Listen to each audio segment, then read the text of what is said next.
So, which quarterbacks could make the most fantasy points this year? What about the defense? What defense and special teams could be at the top of fantasy rankings? And what kind of strategies should we think of as fantasy players as we go into our league drafts? Well, we're going to see if we can find the answers to those questions and many others as we present a very special open forum edition of Fantasy Football Fever, which starts right about now.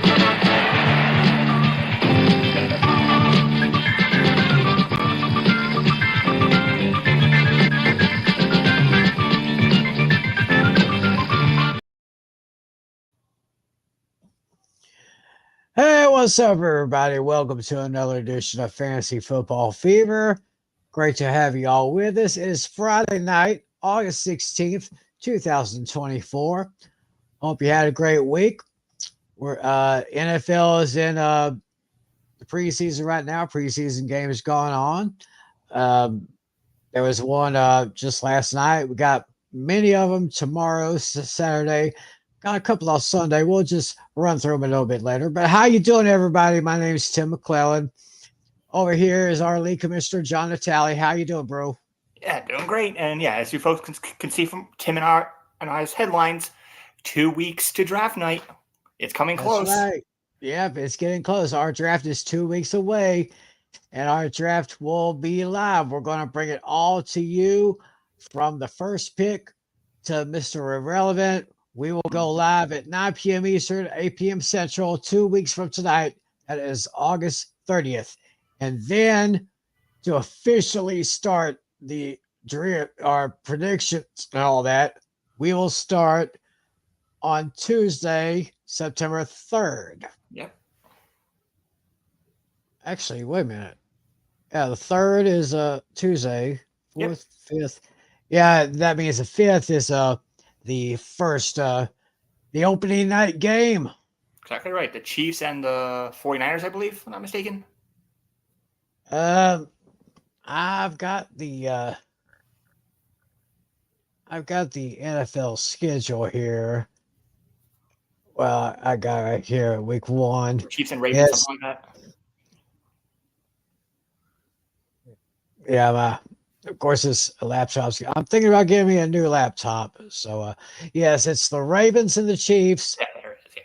Ravens and the Chiefs on September 5th, which is not too far away.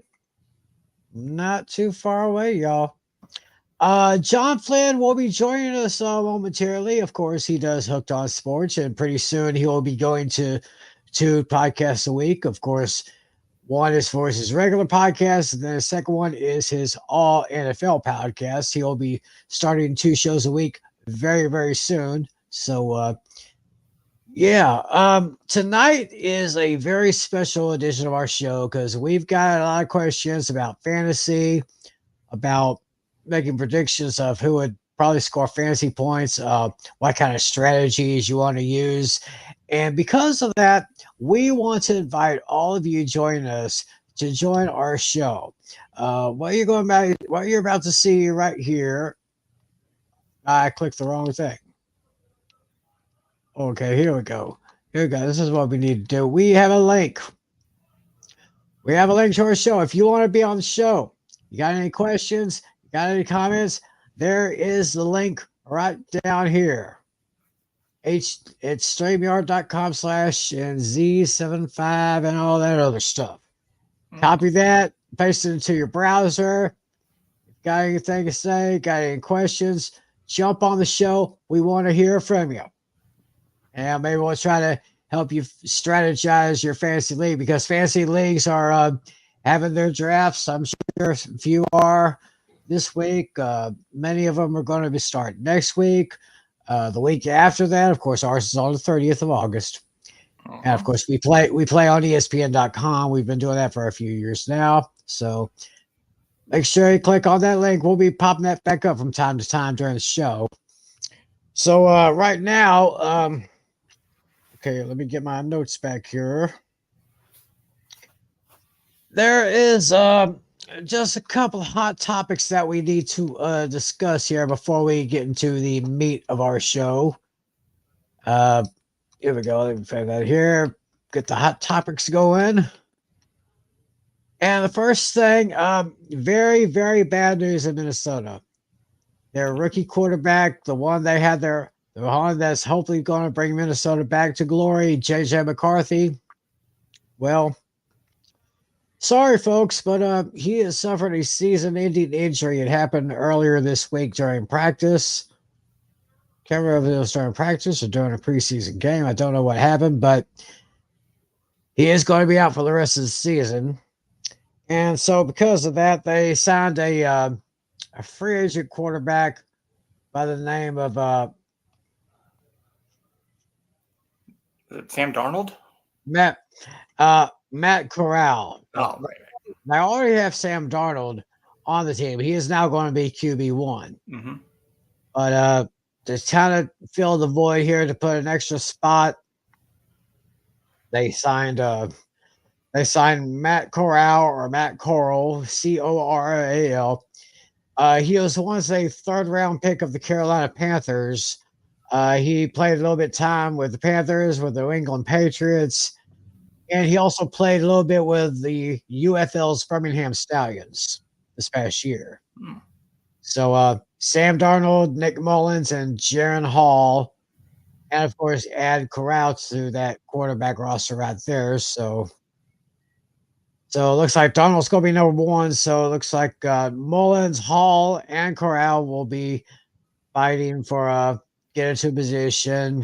They'll either make the team or probably just make the practice squad. So Natale, I gotta say, this looks like what promised to be a promising season for the Vikings is kind of over.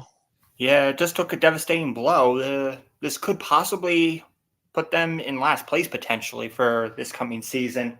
Because look at who's in their division. Yeah, it was pretty competitive. Because let me just look at something here. Just want to make sure I'm not overthinking this. Because of course the Bears are very much improved now with Caleb Williams and Roman Doodsday. I mean, I think the Lions are the clear first place team right now. So it's pretty much a close call to see who's in third place. Because, that third place team would have been a borderline playoff team.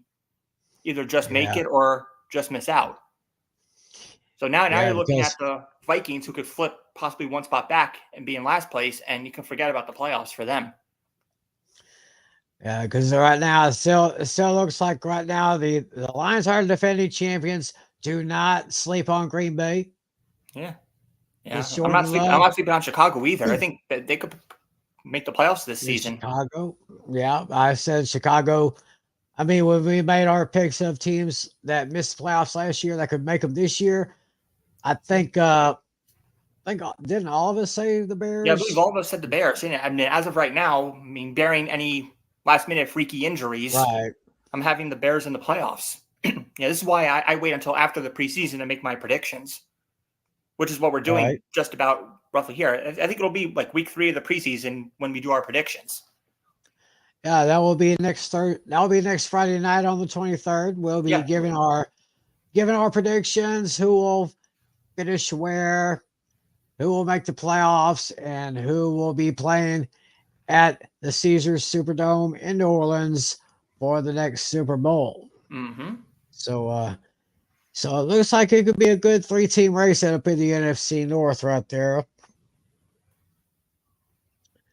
All right, we got another story to go here. Evan McPherson, the kicker for the Bengals, he agrees to a 3-year, $16.5 million contract extension. So he ranks 26 among 32 qualifying kickers in field goal percentage, according to ESPN Stats and Information. But he's also, in that time, he's also tied for the most field goals made of 50 or more yards, which is 21. And now we are being joined by our good buddy, the host of Hooked on Sports, John Natale.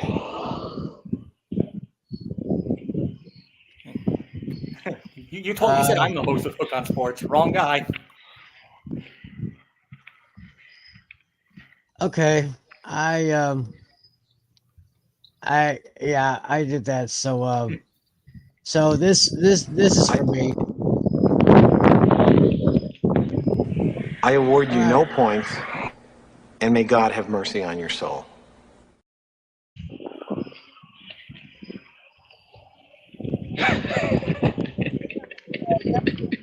John Flynn, the host of Hope on Sports. Hallelujah! Holy shit! Where's the Tylenol? Okay, there he is. I screwed up just as he comes on the air. So Hey how's it going, guys, Flynn? I'm doing good. Yeah, we just started into our hot topics. We were talking about the season-ending injury to J.J. McCarthy, and so the Vikings have signed a free agent quarterback, Matt Corral, who is a former third-round pick of the Carolina Panthers, played with the Panthers, played with the Patriots, and spent a little bit of time earlier this year with the Birmingham Stallions in the UFL. And I was going to see if I could get your opinion. Natale said the Viking season, I guess, is pretty much over before it starts. Yeah. I think when it comes to the Vikings now, Justin Jefferson did talk to the press today and said that there are people that are that are underestimating the Vikings. Now, I think when you look at the Vikings and where they are, and this is a team that I'm going to be seeing in person in week 1 when the Vikings go to New York to take on the Giants. I got my ticket secured for that game. I got purchased tickets today, but I think a lot of the upside with the Vikings had a lot to do of the possibility of J.J. McCarthy taking over for Sam Darnold at this point of the season. Now, but J.J. McCarthy's upside is excellent, and Sam Darnold, he's turned from a top 3 overall pick to a journeyman quarterback, basically because some guy named Adam Gase spurred him to the ground, and who spectacularly failed him in every single way. So now, and this also tells you that they don't believe Sam Darnold was the answer, and Darnold was signed by the Minnesota Vikings to compete with a quarterback who they would try to draft in the first round of the draft to compete to see who would be the starter for week 1 in the NFL, and Sam Darnold gives the Vikings a lesser chance to win and make the playoffs. And also, when you think of that Jordan Addison also suffered an ankle injury during practice this week. Luckily for him, he's not going to be a season-ending injury. There was some real concern about that, but so the Vikings appear to have dodged a bullet there. But how are the Vikings going to win 7 games this season? Yeah, I may have to make a huge change in that. Yeah. I mean, I did not have the Vikings as a playoff team with the combination of J.J. McCarthy and with J.J. McCarthy as the quarterback now. Now I don't know how they're going to compete in a division where every single team got better, including Detroit, Green Bay, and Chicago. Yeah, it seemed like they all got a little bit better, but of course, with this injury, it just kind of takes things down a few notches with those Vikings. Yeah, and now you got to talk about the Vikings as being team 4 out of 4 in the division. So with us now, I don't think the defense is as bad as people make it out to be, because Brian Flores is an excellent defensive coordinator, and if you watched the podcast last week, yeah, you noticed that I was the only one that put the Vikings defense / special teams in the top 20, while Tim and Natale left them out. So I just think it's going to be more of a challenge offensively. Yeah, with the goal to try to for other teams to double cover Justin Jefferson and making someone else step up. I think there's a big drop in talent and class after JJ and Jordan Addison at the wide receiver position. So it's going to be a tough one for the Minnesota Vikings with that. Yeah, it is going to be a very, very long week for the team in purple. Yeah, and you think of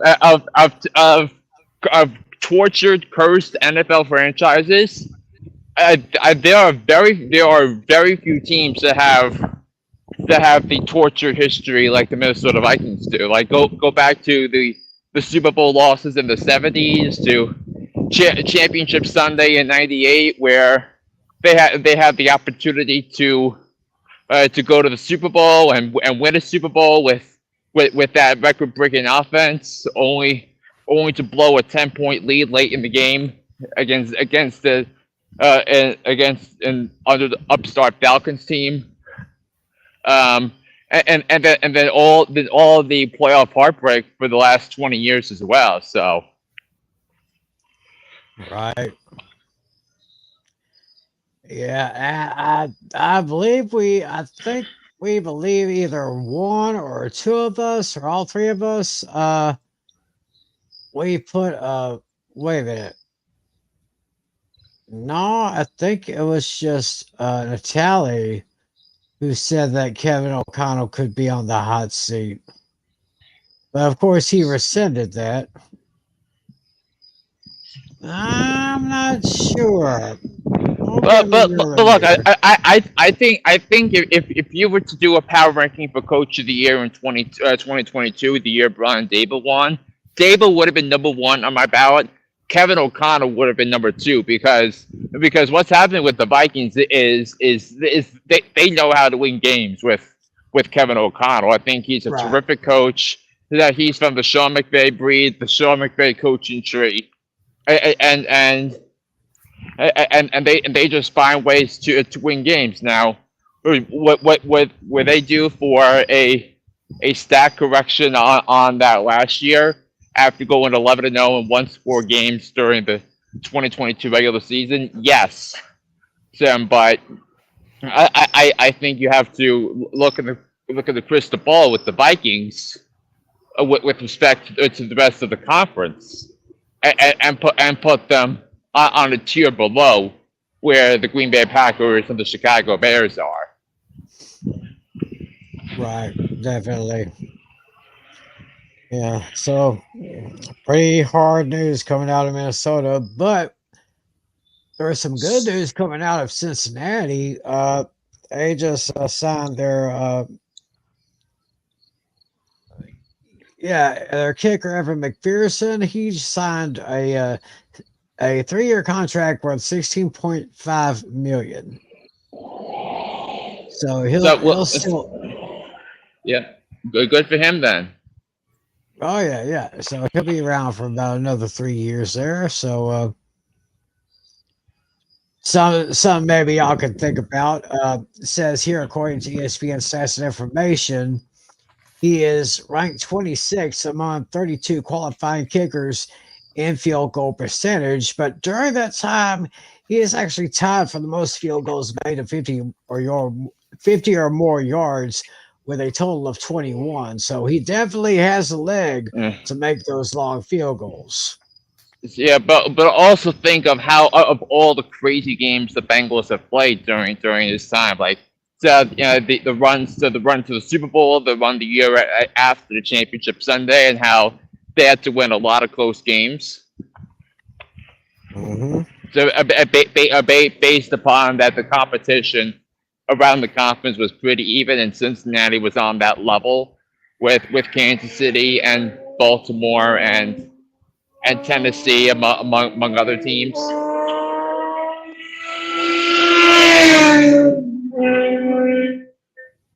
Boy, somebody's zooming down the street right there. Most definitely. Yeah. Also, the Atlanta Falcons made a big splash by signing free agent safety Justin Simmons. He was a two-time Pro Bowl selection. Signed him for a 1 year, $8 million. So he'll be Yeah, joining Jesse Bates III. That could be a big safety combination there in Atlanta. yeah, So, yeah. and they also traded for four-time Pro Bowl bowler Matt Judon to go after the quarterback. So the Falcons really addressed maybe their two biggest weaknesses defensively in a 24-hour span in the month of August. So that if you were to give me a power ranking of the edge rushing groups in the NFL going into the season, the Falcons would have been dead last, and I begged the Falcons to draft Dallas Turner or Jared Verse in the draft. So instead, they cough up a third-round pick for Matthew Judon, and then how about Justin Simmons? And Simmons was the only top player on the NFL top 100 that didn't sign anywhere yet, and for the Falcons to pick him up the way they did, and remember the Falcons signed him to a 1 year, $8 million contract. Brian Gutekunst and the Packers signed Xavier McKinney to a $17 million a year contract. So that was some highway robbery by Terry Fontenot and the Atlanta Falcons. Only if they didn't draft Michael Penix Jr. at number 8. I can still tell you that you're really about Penix draft right there. So Yeah. So Yeah, and now when you pair that safety duo together, it's as good as it gets in the NFL now. And the Falcons who basically 3 years ago had the worst secondary in the NFL. Now when you have back to those and then AJ Terrell in there, it's one of the best in the league, and the Falcons are going to win a lot of games because of it. yeah, so definitely the Falcons are definitely a team to look at when we're looking into the NFC South division right there. So we'll see what happens there. Right now, the 49ers really feel a real sense of urgency to try to get a deal done with their star wide receiver, Brandon Ayuk. So how long it's going on? Of course, over in Big D, there's still a drama going on.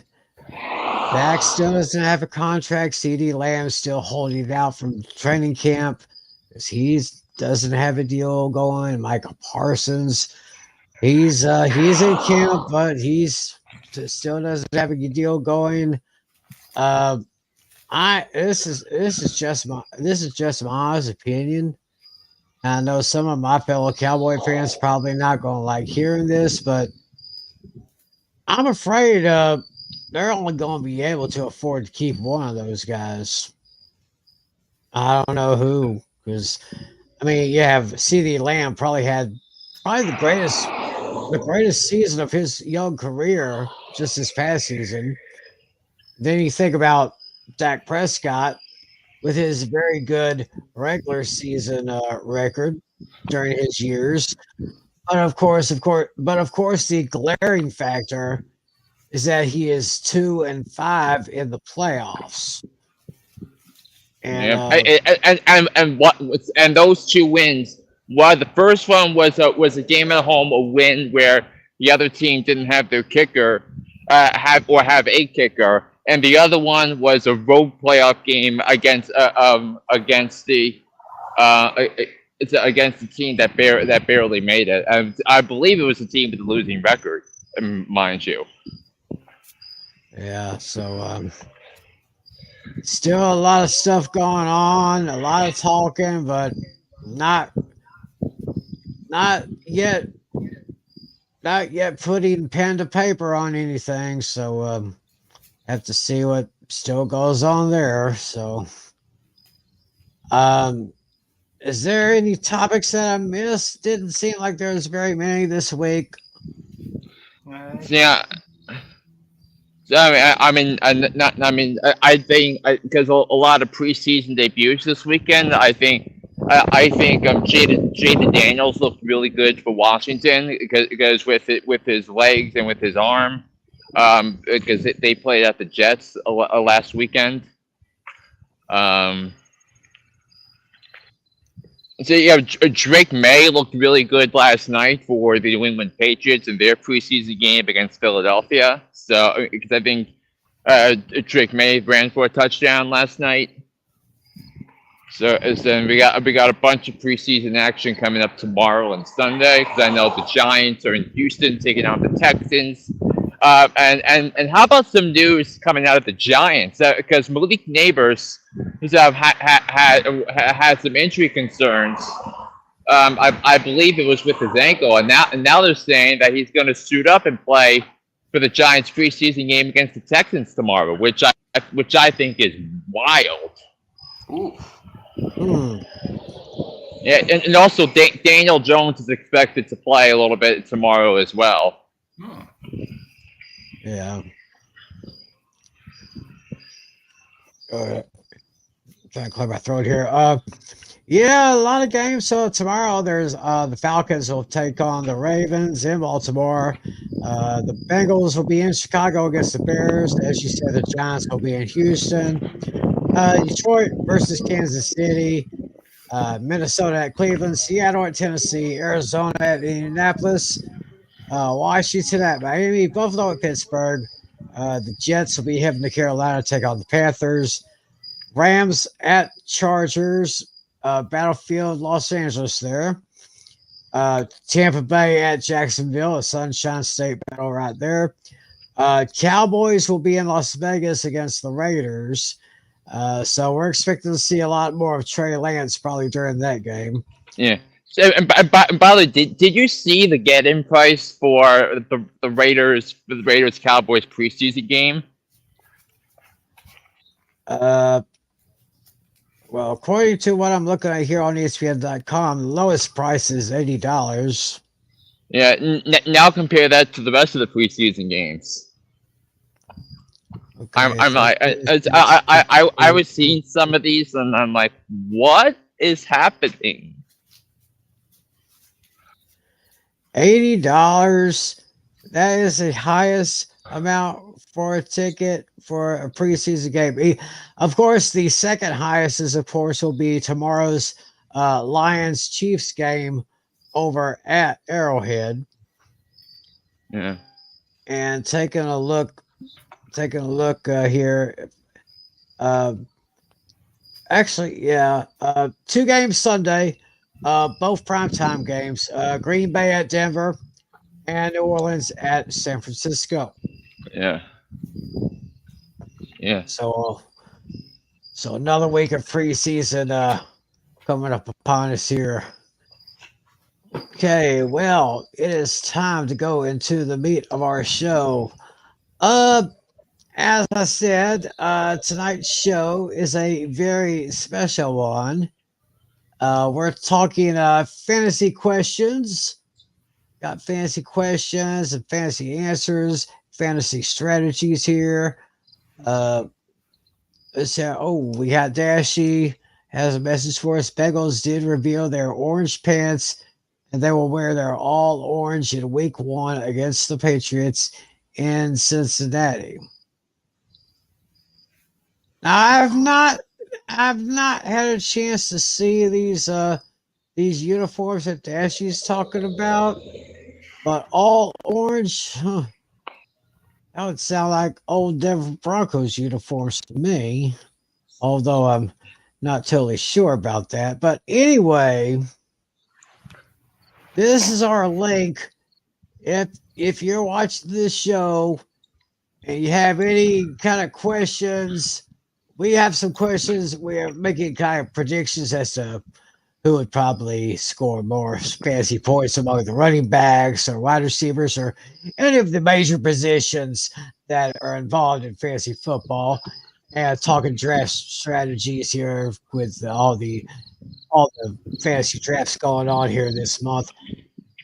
down below the screen there. That's our link right there. Just copy that, paste it to your browser, knock on our door, and we'll open the door for you. So let's get to my notes here that I've jotted down here. Had some questions here about quarterbacks with most passing yards, most passing touchdowns here. Natale. Yep, I do have some statistics from last season. Yes. Yes, sir. Yeah, I guess we could start from last year's. Looking at last year's numbers, your top 5 performers in most passing yards. Last season, Tua Tagovailoa led the league in passing yards. He had 4,624. And then rounding out the top 5, you had Jared Goff at number 2, Dak Prescott at number 3, Josh Allen at number 4, and then Brock Purdy at number 5. So I'm going to throw out some hypotheticals here.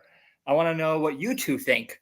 Will Tua repeat, or will we have a new leader this season in passing yards? I'll start with Tim. You have any thoughts on this one? Tua, what was this again? Tua Tagovailoa. Yep, Jared Goff, and then there Jared was Dak Goff, Prescott. Dak Prescott. Yep, Josh Allen and Brock Purdy were your top 5. And Brock Purdy. Yeah, do you see any one of those guys finishing in the top, or do you think it's someone totally different? I'm kind of thinking Joe Burrow could have an upside this year. I could probably see him finish. I could probably see him finishing in the top 5. As far as the most passing yards. Yep. And I'm not saying this just to be a homer. I'm probably going to say Dak Prescott because I think right now the running back situation will probably be by committee, or maybe Zeke will get the most touches, even though I don't really see a big season for Zeke. So so Dak would probably. That is if they can just secure CD Lamb, if they could just get his contract extension signed, get him his money. I mean, they were one of the most unstoppable duos last year. So I'd say Dak would probably be on the upside, and maybe Joe Burrow, Brock Purdy. I could see him remaining in the top 5. Josh Allen, probably in the lower part of the top 10. I could probably see that. Yeah. Nice. Yeah. So, I like that. I like your pick on Burrow there. That was interesting because out of all the quarterbacks, Josh Burrow was actually number 25 in passing yards last season. Well, that's due to because that thing is such a misleading stat because of all the quarterbacks that got hurt last year. Yeah. Well, since we got Tim's thought on who could be the top performer. What do you think, Flynn, as far as passing yards go? I mean, Tim, we are sharing the same. We're sharing the brain on this one. I'm going with Dak Prescott too. I think if you look at the running back rooms in the NFL, I think you got to put Dallas at 31 or 32 out of 32 in that. So I think the Cowboys, with the weaker defense, are gonna have to throw the ball down the field to win games and score points, and they're gonna have to do more offensively with the arm of Dak Prescott if they can't trust the running back room to carry the load for them. So I think Dak is going to be in that conversation. I do think a dark horse for the statistic to me is going to be Jalen Hurts of the Philadelphia Eagles because Kellen Moore, because you have Kellen Moore, the offensive coordinator. He likes to throw, as you are aware, Tim. Kellen Moore likes to throw the ball a lot. And we saw that during his time as the Cowboys offensive coordinator, and when Dak led the league in passing yards in a couple of times during his stint there. So I think it's going to be prime for Jalen Hurts to have a monster season. And plus, you have A.J. Brown and Devontae Smith and Saquon Barkley can catch passes out of the backfield as well. And then you also throw in Dallas Goedert. So if you look at the weapons, the pass catching weapons that Jalen Hurts has, he's going to be in the conversation too. But I'm going to go with Dak Prescott by a hair on this one. So, Natale, what are you thinking for this? Oh, yeah, I like Jalen Hurts there. That's pretty interesting. He was number 14 last season, but I'm going to go in a different direction here. I'm actually going to go with C.J. Stroud finishing in the top. I think he's got a nice core three there. Hopefully, Tank Dell will be healthy this season.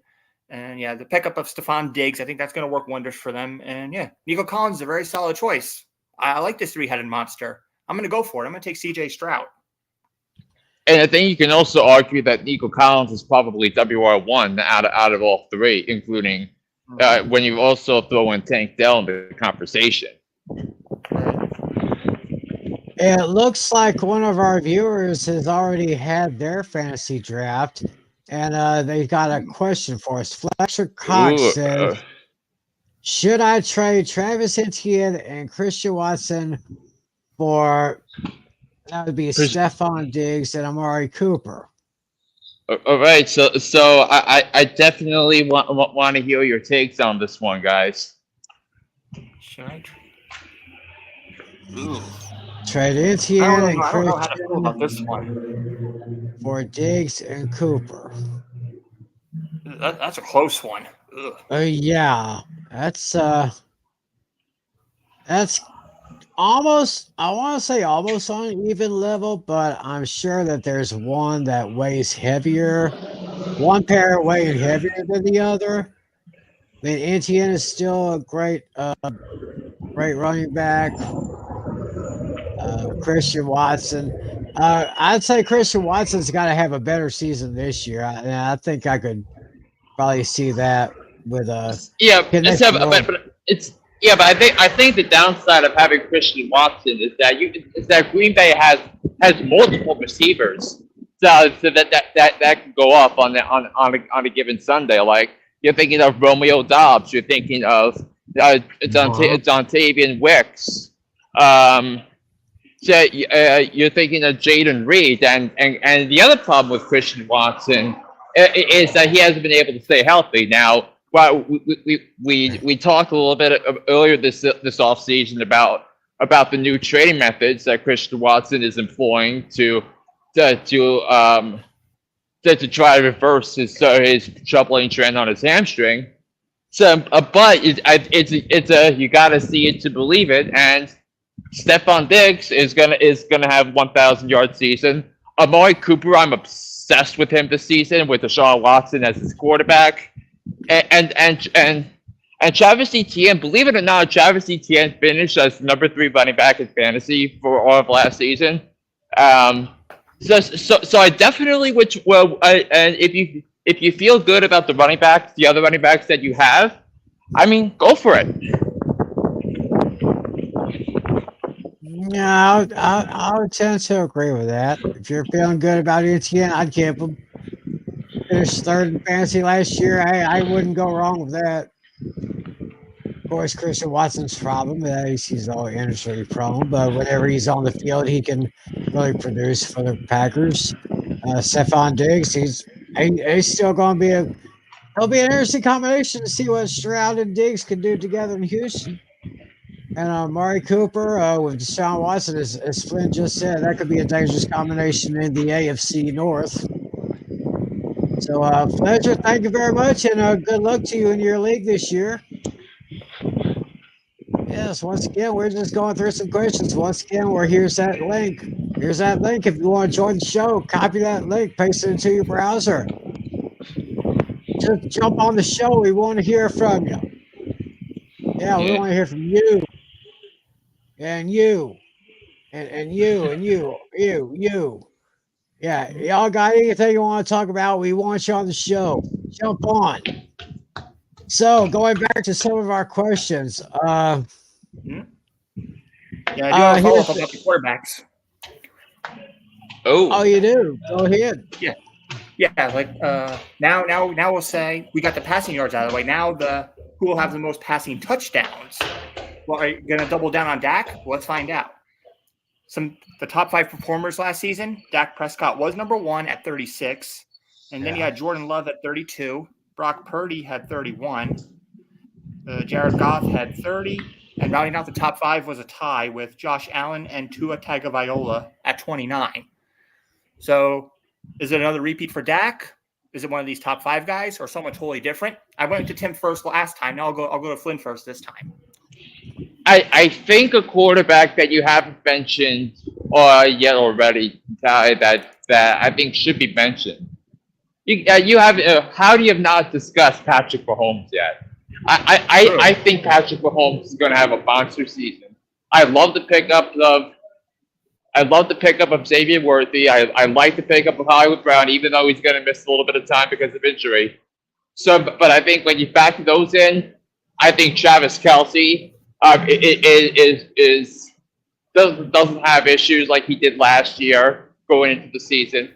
I think they're going to be ready to rock and roll. And I think when you look at the Chiefs and their competition, I think they're going to have to outscore the opponents sometimes to win games. So I think it's going to be Patrick Mahomes, and he is one of the people that I'm considering for when you look at league MVP. I like that pick. Last season he was 8th with 27. So that would be a big jump. What do you think, Tim? I don't see how I can disagree with that.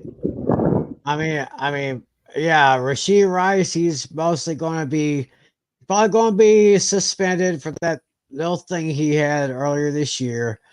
But yes, Hollywood and got Xavier Worthy from Texas. Expecting great things from him. Travis Kelce is still going to be Travis Kelce. So, yeah, Hollywood Brown, Travis Kelce, Xavier Worthy. That sounds like a good triad for some real connections for touchdowns right there. So, yeah, I would say Mahomes won. I'd say either Prescott or Hurts at number 2. I'd say either Prescott or Hurts right there. Interesting pick on Hurts there. Hurts was number 13 last season. Yeah, and Dak, he may throw an even number, maybe a similar number of touchdowns like he did last season.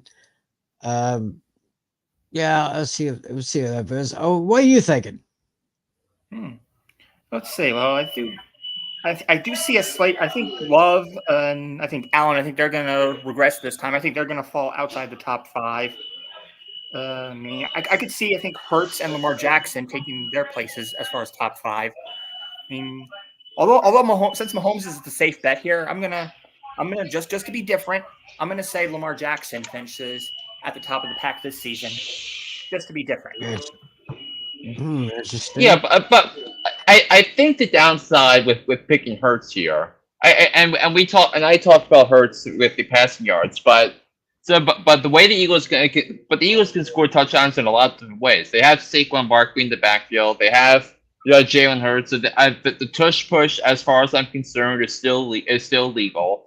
And I think the Eagles they'll just use their offensive line, even though there's Jason Kelce isn't walking through that door. I think they'll still be able to pound it in for touchdowns. Yeah, interesting there. Oh, looks like we have another one instead of message. Oh, I guess this is probably a response to Fletcher Cox here. Would you trade Diggs and Cooper for Etienne and Watson? So I would not. I would keep those guys. I would keep Diggs and Cooper. Yeah, definitely keep those Diggs. guys. Yeah, keep those guys.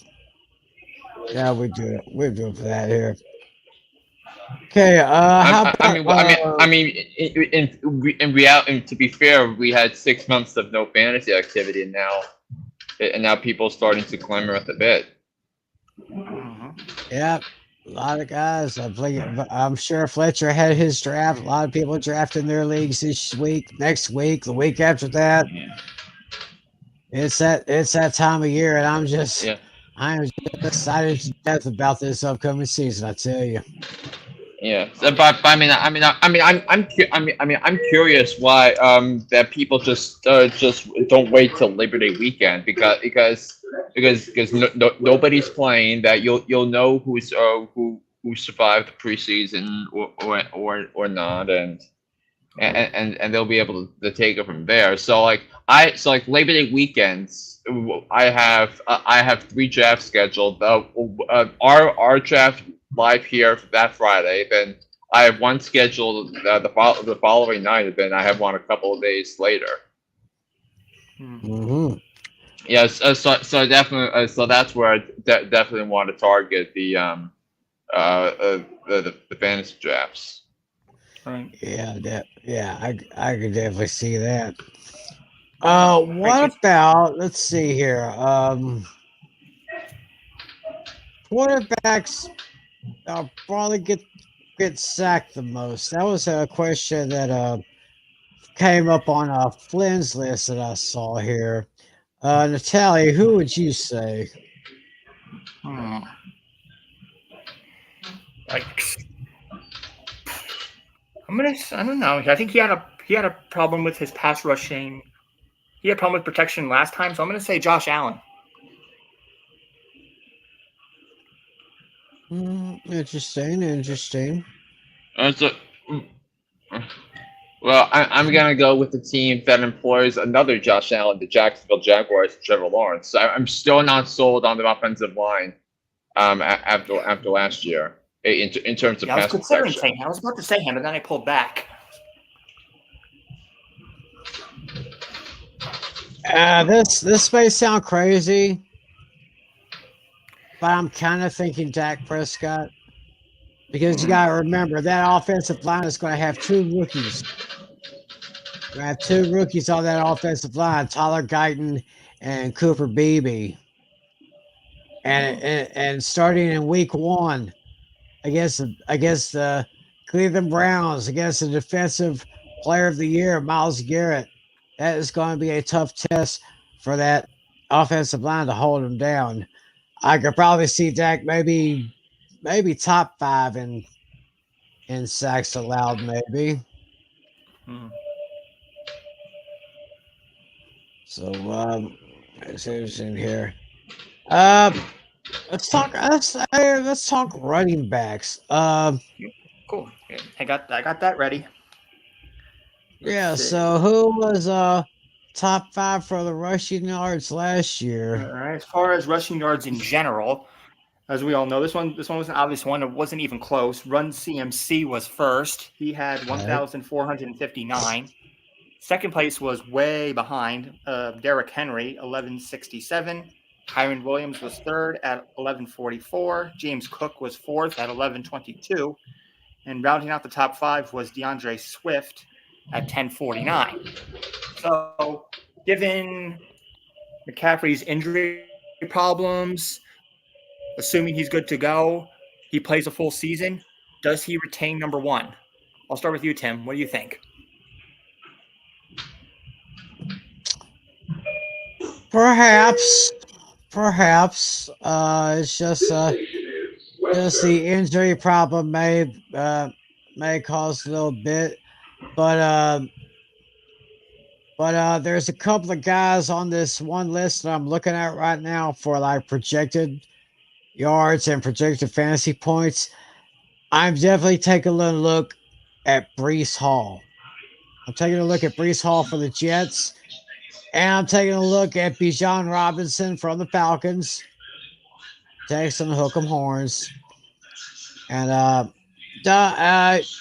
you might not want to count out Jonathan Taylor. He may have a comeback year as far as his rushing is concerned. So right now, barring any other serious thing, McCaffrey is still one, but I'm taking a look at Hall, Robinson, Taylor, and Barkley. Ooh. Yeah, I love Bijan Robinson and Jonathan Taylor this year. I think they're both going to have monster seasons as the workhorse load backs for the Falcons and the Colts, and I think they're going to be top two respectively. But I think Zach Robinson is gonna feed the ball to Bijan Robinson. Zach Robinson, of course, being the offensive coordinator, and I think it's going to be it's going to be a fun season following those two. Both have great offensive lines that are in front of them, so I think they'll be able to take off and have some big yardage. So Natale, what says you? Yeah, even if McCaffrey stays fully healthy, I think we're gonna have a new champ this time. I'm going with Brees Hall.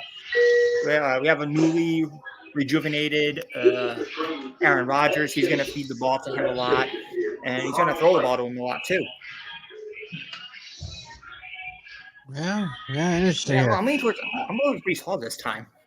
I think the run CMC run ends here, but he's still gonna have a solid season nonetheless. He's probably gonna. Right. I say he's gonna finish second. Yeah, and we're gonna get to Christian McCaffrey's from a fantasy perspective later on in the show. Yeah. I guess we could do that after I finish the rushing segment, or we could wait till after the wide receiver one. Either or. Yeah. Well, actually, we have a couple segments here. Z Money XB 15 is 15. Is it weird that I believe in Devin Singletary? I don't think so. I think he's a very intriguing sleeper pick. So and I think this question comes on the heels of some experts labeling Devin Singletary as the worst starting running back in the NFL, which I think is full of malarkey. And look, Devin Singletary has been a consistent running back for his NFL career. With Buffalo, with Houston, and now with the New York Football Giants, and with the injury news to Tyrone Tracy, I think you're going to have Devin Singletary that's going to get at minimum 200 rushes this year.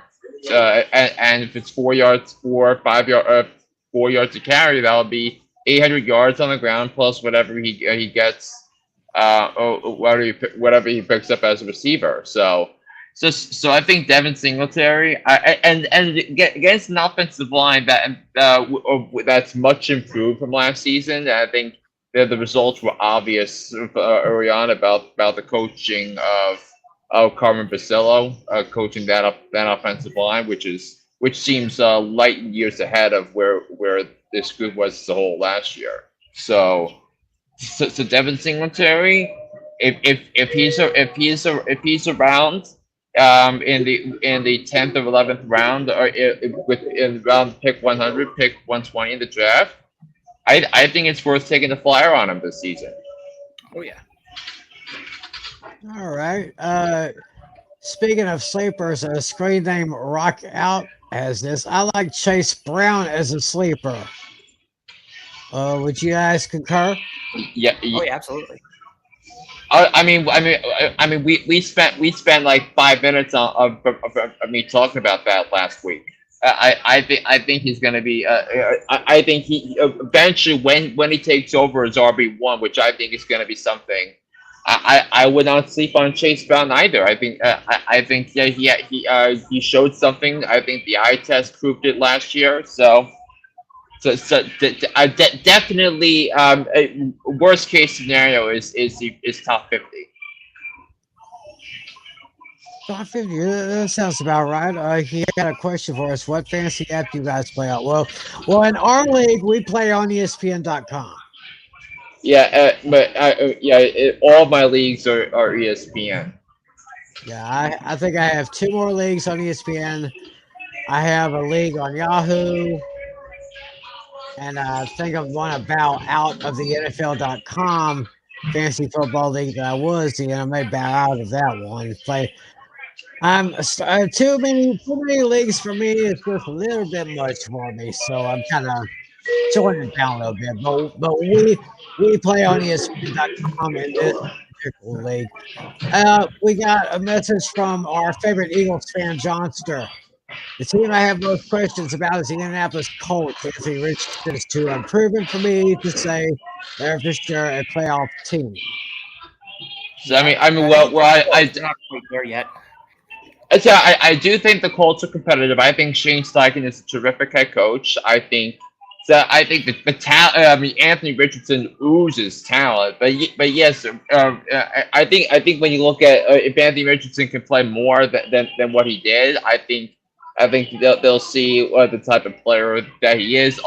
And also, he's got a great offensive line in front of him. He's got one of the best running backs in the league in front of him, is Jonathan Taylor, and a defense on the other side that goes after the quarterback. So so that there's a lot of that the Colts are one of the teams that I'm considering to making the playoffs this season. So.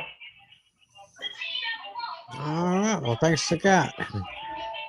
What he says here. I got a song on ESPN and Sleeper. Okay. All right. Well, anyway, Rock, good luck to you, buddy. Good luck to you this season. Let's get back to our running backs. We were talking about rushing yards. How about rushing touchdowns? Let's take a look here. Ooh, this might be a bit of a surprise. But believe it or not, number one this past season was actually Raheem Mostert of the Miami Dolphins. He finished with 18 touchdowns. Crazy enough, 2 quarterbacks were in the top 5. Josh Allen and Jalen Hurts. Jalen Hurts with the push. Yep. Yeah, of course. And then Christian McCaffrey had 14. And then a couple other notable names here. Gus Edwards and David Montgomery tied with 13. And Derrick Henry, Kyron Williams tied with 12. And just one more to close out the list, I would say. Travis Etienne had 11.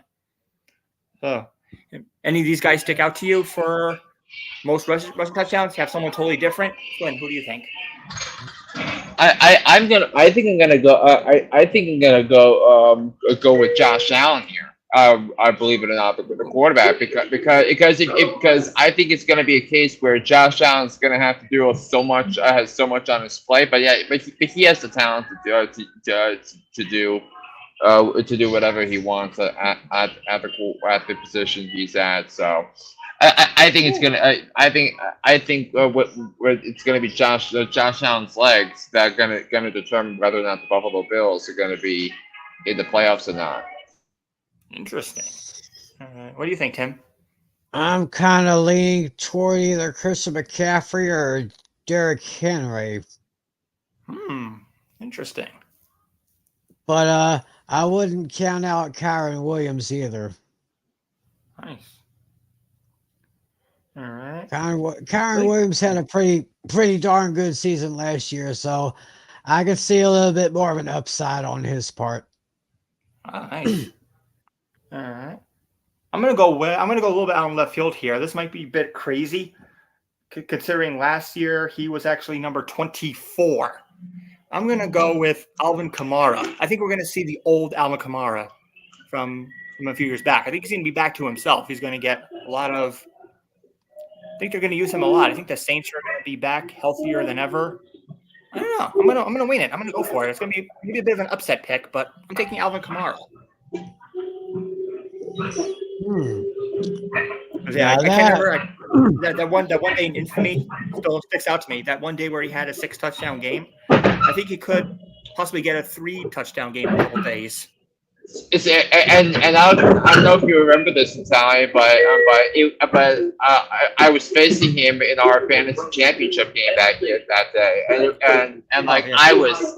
I think both of my leagues, I was in fantasy championship, and my opponent had Alvin Kamara. Like, I was so pissed about it. Yeah. Like, it's not even funny. Like, just and like the thing was, I had Tom.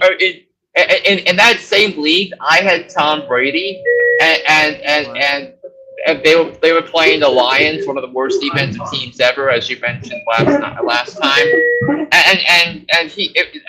and the Bucks were beating them so badly that they were able to bench their starters in the first half. That means I couldn't get any more fantasy points from Brady after that. So I was mad about that, but.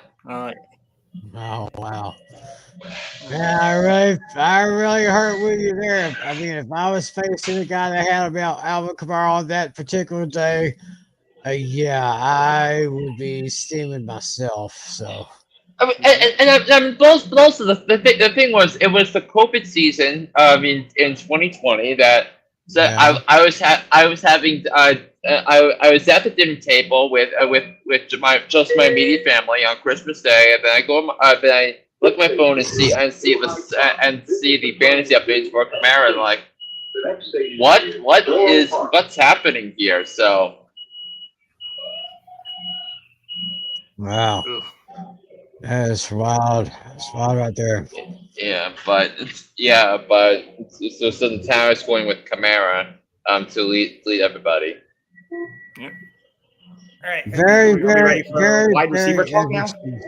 Yes, Yep. we are. Yes, we are. How about receptions? All righty.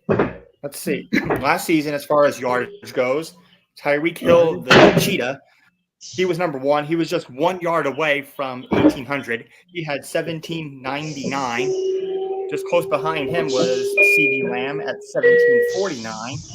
And then rounding out the top five, you had Amon-Ra St. Brown at 1,515. Puka Nacua at 1,486. And A.J. Brown at 1,456. So we have the Tyreek Hill. Yeah. Sorry, go So ahead. are we looking at receptions or reception yardage? Yardage in general yardage. As far as passing yards. Yeah, Okay. touchdowns we'll get into in a second. But out of those five, I'll start with you, Tim. Do you think Tyreek Hill repeats? Is it going to be one of those other guys, or we have a completely new leader? What do you think? I think. Yeah, I was gonna say Tyreek Hill again because I think the Dolphins are gonna be dependent on him.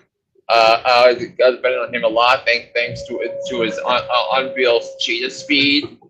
So I mean, down the stretch is gonna be a little bit tough because the schedule gets still a lot tougher late. But I think Tyreek Hill is gonna dominate enough to warrant him being number one on my list. All right, cool. What do you think, Tim? You know what? I said this to a friend of mine about last month. I think it was during the Olympics, and I was thinking I would like to see a 40-yard dash between Usain Bolt and Tyreek Hill. I would love to see something like that. I mean, did you hear the comments he made about between him and Noah Lyles, who the guy who won the 100-yard dash by 5 1,000ths of a second in the Olympics last couple weeks ago? So and he thinks Noah Lyles would have nothing on him. Oh, I don't know. It'd be interesting to see. I'd like to see all three of those guys get in a race. Noah Lyles, Usain Bolt, and Tyreek Hill. Yeah, I would pay money to see that. I would. Who wouldn't? Anyway, as far as most reception yards this year, I could probably see Hill repeating. If CeeDee Lamb gets paid, I mean, CeeDee could get back up there again. I like Jamar Chase as a sleeper. And I'm really going to keep my eye on you mentioned Alvin Kamara. He'd have a great risk. You know what? I'm going to keep my eyes on Tyreek Hill, CeeDee Lamb. But I'm really going to keep my eye on Amon-Ra St. Brown in Detroit. Ooh, nice. Yeah, I think I'll have to go with Tyreek Hill, probably the safest choice here. I'm also kind of looking at it as an interesting sleeper choice, maybe Nico Collins. Yeah, Nice, but, nice.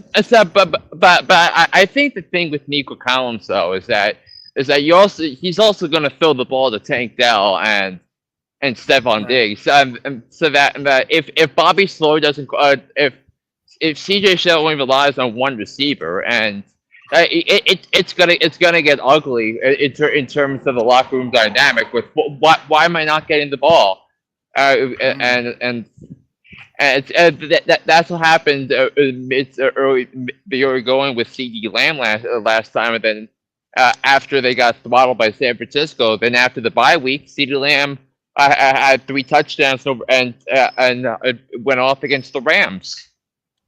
Nice. All right. I guess now we'll look at the touchdown. Now receiving touchdowns. Oh, here's an interesting one. Last season we had a tie. Mike Evans and Tyreek Hill tied with 13. And then you had CD Lamb at 12. We had a 3-way tie for 10.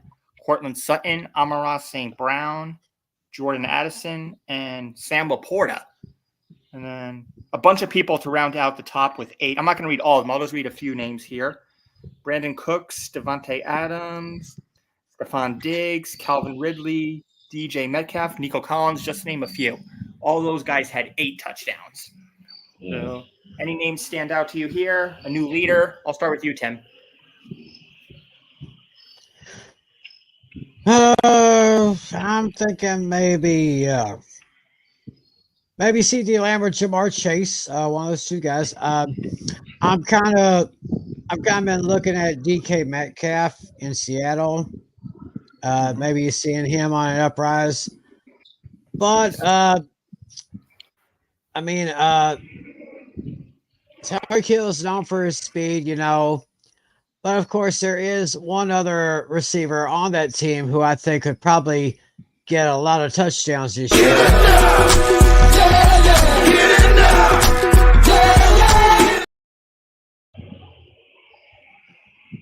Probably maybe Jalen Waddle. Oh, interesting. There's maybe a possibility. So I could see maybe Lamb, Chase, Waddle, AJ Brown with Philly. So I could probably see those guys competing to get the most receiving touchdowns this year. Interesting choices. What do you think, Flynn? Yeah, I'm gonna go with AJ Brown of the Philadelphia Eagles. Like I mentioned before, I think Kellen Moore wants to throw the ball a lot, and I think someone that's going to reap the benefits of it is someone like AJ Brown. So, and he's a terrific wide receiver. So I bet that's where my head's at on that. Oh yeah, I was actually looking at him too, along with I think the Devonta Smith is actually a potential. I kind of had him as a huge dark horse. Yeah, I mean, I actually had Devontae. Yeah, I had Devontae Smith in both of my leagues last year. Nice. All right. Yeah, I think Amon-Ra St. Brown. I think he could fall at the top of the list. Yeah, I think Jordan Addison's gonna fall outside the top 5 this time, given the quarterback situation. I think same for Mike Evans. I don't see him repeating like that from last season. I think he's gonna be cut in half. I think he's gonna have like 7 touchdowns. But my overall pick right now, if I had to choose one person right now to say would be number 1, I'm gonna go with Amon-Ra St. Brown. Very tasty pick right there. Yeah, I just have maybe one more group of questions, then we'll go to Flynn's questions. I think we're just gonna talk team in general this time. Let's talk like team defense. Who will be the best performing defense as far as the least amount of points allowed? I don't know if I have any stats here. I don't actually. Wait, scoring maybe. Let me see. Nah, I don't have any stats here. But thinking about teams' performances, where do we how we're looking at the teams right now? Which defense can you envision allowing the least amount of points? I'll start with Flynn on that. Which defense will be the best?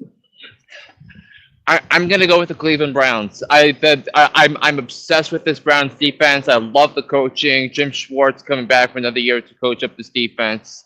They have the number one passing defense in the NFL last season. So I think the Browns are going to rely heavily on a great defensive line and an excellent secondary as well to get the Browns to dominate. So I'm going to go with the Cleveland Browns. Okay, I like that pick. What do you say, Tim? I would concur to say that this Cleveland Browns could probably have the best defense in the league as far as keeping score totals low against opposing offenses. I'm kind of keeping my eye on the Cowboys. They still have that great defense. There's some new players in there. Some players left. Still got Michael Parsons. Still got DeMarcus Lawrence, and got a bunch of other guys right there. But there is one team that I could see finishing in the top 5 as best defense. You might want to keep your eyes on the Jets. Yes. Mm-hmm. They could be an awesome defense this year if everything goes right with them. Oh yeah. Yeah, I was thinking about the Jets there. Yeah, the Jets are a fantastic pick. Cowboys too, Browns, all three of them are fantastic picks. But I mean, just to be different, I'm gonna go with the San Francisco 49ers. I like their middle linebacking core. Like Warner, Nick Bosa. That's a nice duo there. Although I think realistically it's going to be the Browns, just to be different, I'm going to say the Niners. And then now my final question before we move on to Flynn's ones: which offense will be the best this season? Which team's offense will score the most points? I'll start with Tim on this one. The offense will score the most points this season. Oh boy. Mm-hmm. Wow, that is a good one. That is a good one right there. I'm going to say maybe I'd say probably if I had to pick one from each conference, I'd say maybe the Niners in the NFC and maybe the Ravens in the AFC. I wouldn't discount Miami. All right. Kansas City is going to be a surefire one right there. So obviously Kansas City, San Francisco, Baltimore, and maybe Dallas. Dallas had a pretty good scoring offense. It was last year or 2 years ago. They had a really high scoring offense, so I probably wouldn't sleep on the Cowboys too much this year. All right. Cool. Interesting choices there. What do you think, Flynn? One consideration that I had that Timmy didn't mention is the Miami Dolphins. It's because with all the weapons that they had, but also keep in mind that 70 of those points came in one game. Right. So you might want to take that with a little bit of grain of salt. But the offense I'm gonna go with is the Kansas City Chiefs. But I think it's that it's the fact that Isaiah Pacheco is still there. I think completes the offense as it currently is. Because Pacheco is gonna have a monster season, and Andy Reid led offenses. You usually lead to running backs going crazy in fantasy. Like we saw that with Brian Westbrook and LaShawn McCoy in Philadelphia. We saw that. We saw that with Jamal Charles. We saw that with Kareem Hunt and Jerick McKinnon had all those touchdown receptions a couple years ago. So right. I think Isaiah Pacheco is in a great spot here when you're looking at it for a Kansas City Chiefs perspective uh, to complete an offense where you have the best quarterback and an excellent running back. So Pacheco, so I'm going to go with the Kansas City Chiefs here. Ooh, I like that one. Yeah, I think the Chiefs are. I think they'll be in a top 5. Couple of my sleeper picks that nobody said, but I highly doubt it's going to happen. But it would be kind of interesting if it did. The Jets are one of my sleepers, and the Texans are a sleeper pick for me. But my choice though is going to be the Dallas Cowboys. I think CeeDee Lamb is basically going to carry that team on his back. He's going to get most of the yards here, so yeah, I'm gonna take him. And that basically does it for my segment. But I guess before we move on to Flynn's segment, just to get it out of the way, I do have on this day in NFL history. Oh, All right. Yeah, you did. Yeah, you did mention that during our little pre-show meeting. Yeah, I do have first I do have one that involves Flynn and I's Giants. This occurred on August 16th, 2010. The Meadowlands Stadium, which is now MetLife Stadium, hosted an inaugural football game as the Giants defeated the Jets 31-16. So that's the day the Giants Stadium got their current name. But you know what the big story of that night was, right? Refresh my memory. What was this? So there was an undrafted wide receiver that the Giants brought into training camp, and he went off against the Jets. So the name of that was, of course. Yes, Victor Cruz. So that was that the diehard fans were introduced a little bit to Victor Cruz. Oh, the guy that used to do the salsa in the end zone. Yeah. Yeah, but now for the real one to get out of the way. On August 16th, 1965, the Miami Dolphins franchise forms and becomes the AFL's first expansion franchise. About 8 seasons later, the team would become the first undefeated NFL champion in the Super Bowl era. George Wilson was the Dolphins' first head coach and was there for 4 seasons until the legendary Don Shula took over and stayed for 26 seasons. And still the only undefeated and the only perfect season. Yep. Right. Still. It has come so close, but no cigar. And there are actually some arguments that the 73 Dolphins were better than the 72 Dolphins. So it's because higher point differential and a tougher schedule. Right. All right. So that completes my segment. So to close out the show, now we have Flynn's segments that he has in mind. Yeah. So right now I'm I'm walking right now, so I don't have the questions for me at hand. But I do know the first is that the first batch of questions have to deal with overperformers and underperformers for each of the positions. So if you can get out some of your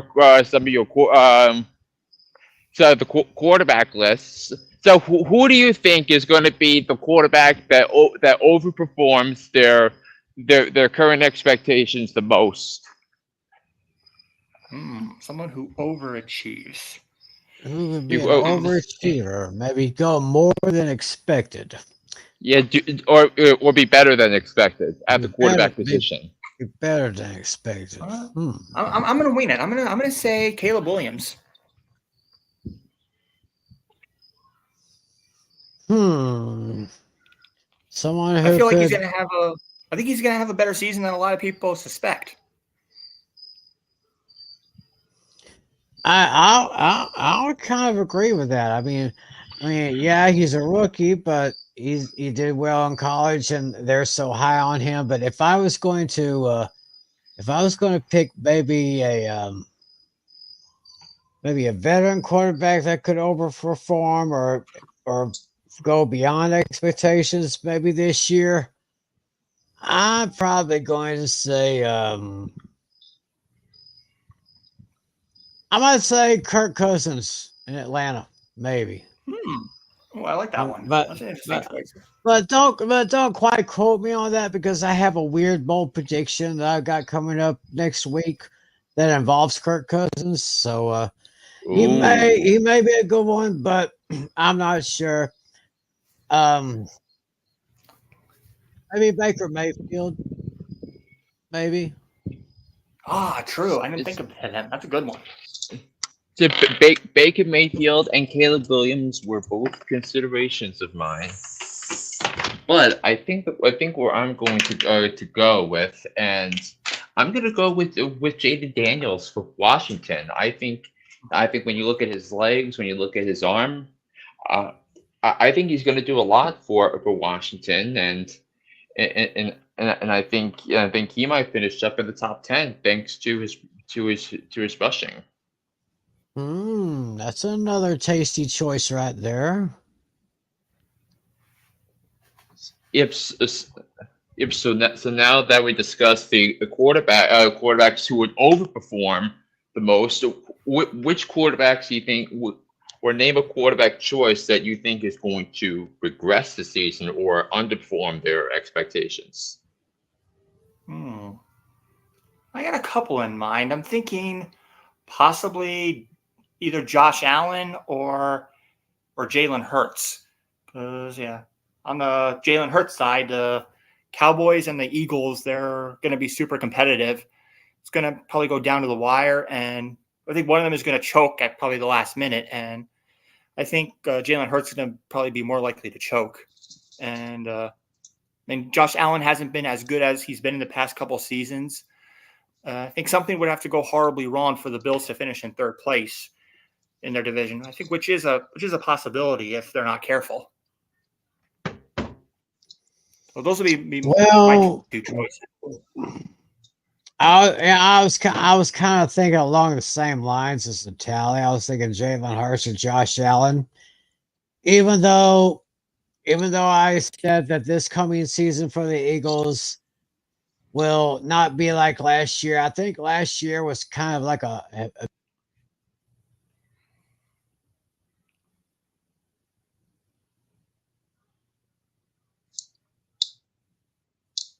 my mic. I need to pay more attention to the microphone here.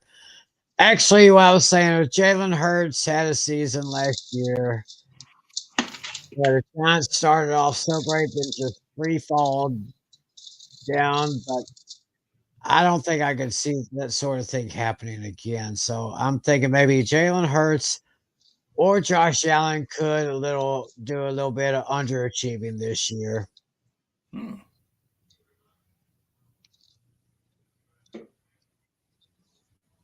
So let's see here. Kobe B. Jalen Daniels in the 8th round or Caleb Williams in the 10th round. Oh, interesting question right here. I think he's going to be having a fantasy league draft pretty soon, and he's asking if he should take Jacob Daniels in the 8th round or Williams in the 10th. Yeah, I like Caleb Williams at round 10 personally. I think he's the safer quarterback. I think the Bears are going to have a better season. Yeah, I would agree.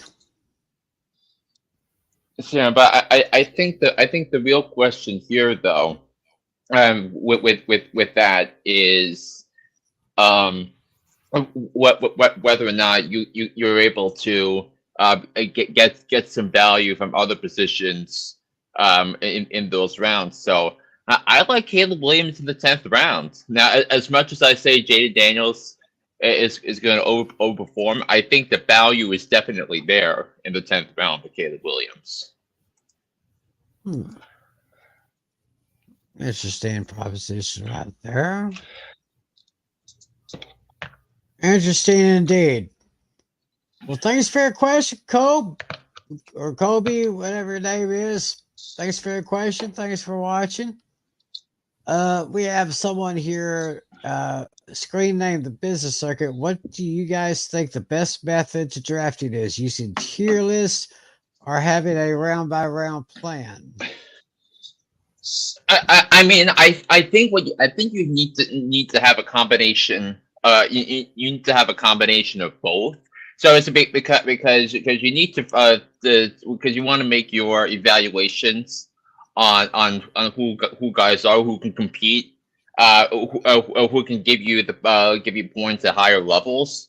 So I think you need to know some which guys you want and which guys you think belong on a higher tier than is projected, and then you also need to balance it out by figuring out what your team needs and what other teams need, so this way you can grab what you want ahead of what the other teams need and want. So like if you're thinking of drafting, for example, Sam Laporta, Travis Kelsey, or Mark Andrews, in like the third or fourth round, and you think those guys are gonna, you think a tight end is gonna go before your next pick, I think you might want to, you might want to consider that, or yeah, maybe wait till later to draft the tight end because you think there's somebody that's gonna be there. So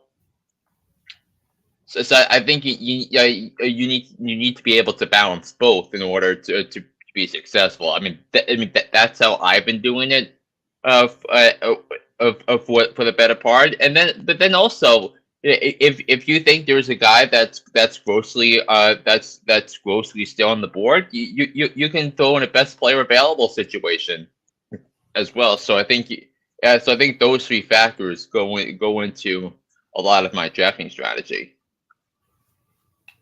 Yeah, I usually go with the best player that's available in the draft when I go through my drafting rounds there. Have a but a tier list and a round by round plan, a little bit of both of those methods may kind of help you there a little bit. So thanks for your question. And let's see here. We were talking about quarterbacks underperforming.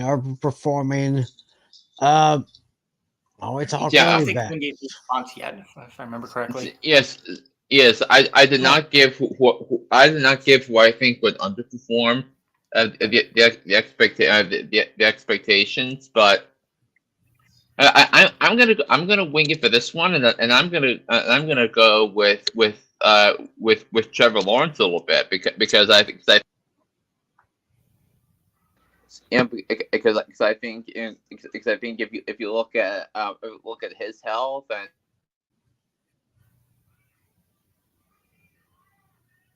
I think he's switching over from his mobile to his laptop Yeah. or desktop.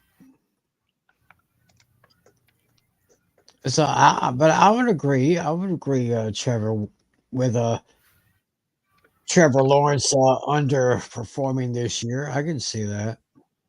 Mm-hmm. all right, so now we're going to do the same. So now we're going to do the same question. Now with the running backs. Yeah. All right, here. Let me take a good look here. See what we got here. Overachieving. Well, I said Bijan Robinson. I say he could be 1,000-yard rusher this year. I'm going to go with Bijan Robinson as an overachiever. Yeah, for me, I think I'm going to take Jahmyr Gibbs. I think he's definitely shown that he's going to take a lot of touches away from David Montgomery. I think he's definitely the clear running back one moving forward. I think he's going to surpass the touches that he got last season and get even more. Yeah, I'm actually gonna go with Chase Brown of the Bengals. Now it's good. We mentioned him earlier, and then we mentioned him. I mentioned him last week when he started taking RB1 reps in training camp. But I think Chase Brown is going to benefit a lot from the Bengals going down the field, and I think he's going to score a bunch of touchdowns. And I think when all the talent is tallied up at the end, I think Chase Brown is going to be in the top 20.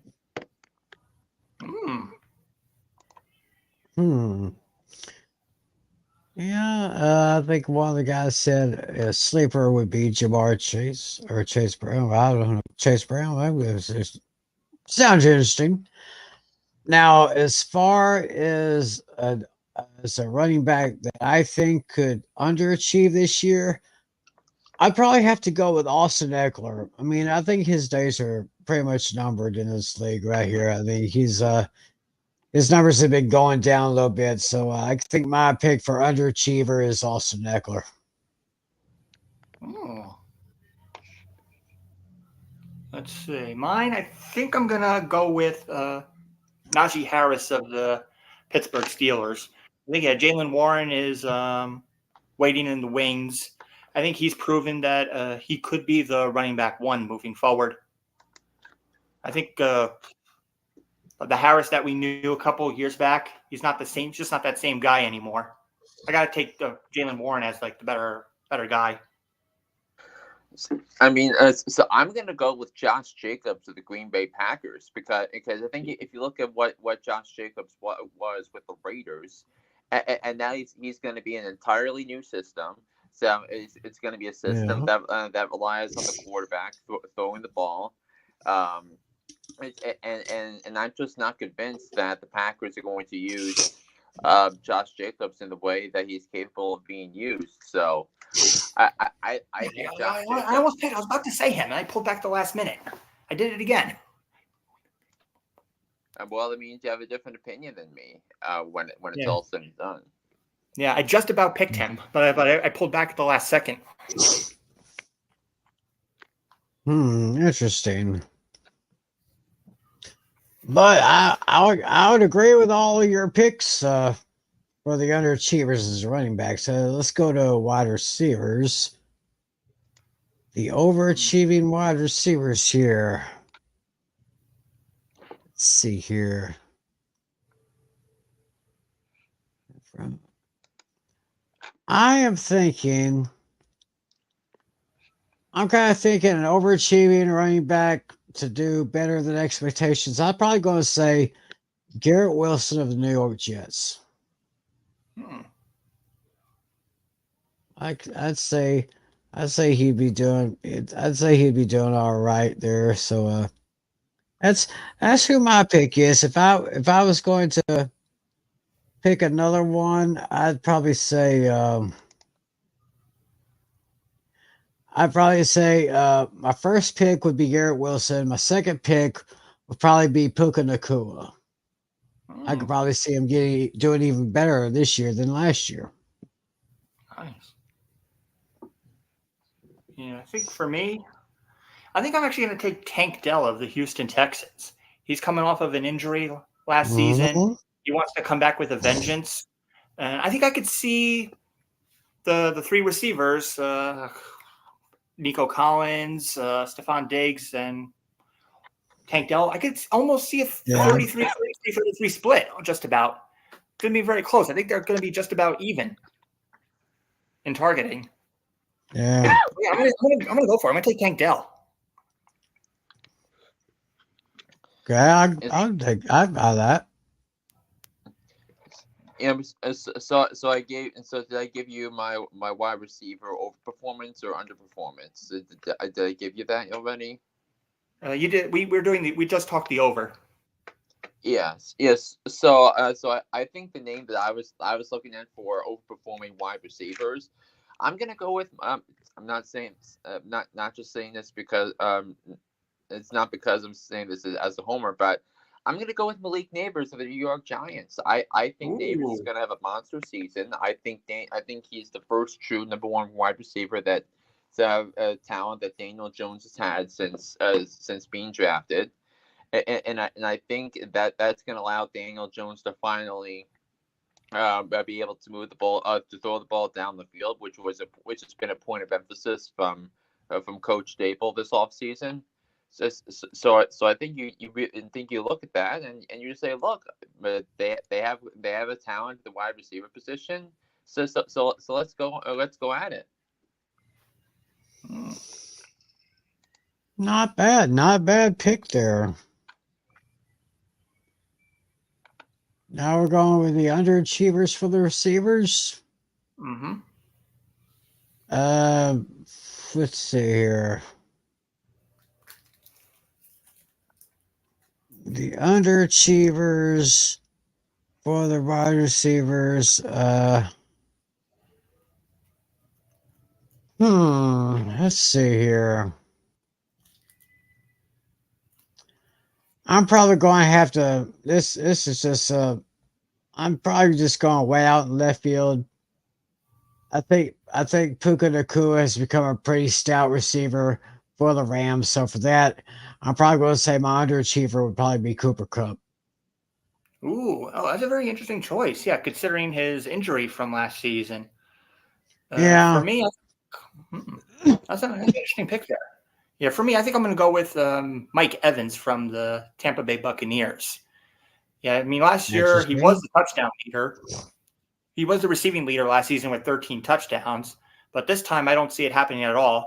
I think it's going to be cut significantly in half.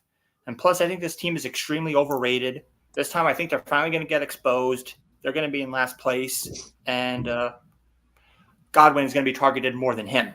So I'm picking Mike Evans as my underachiever.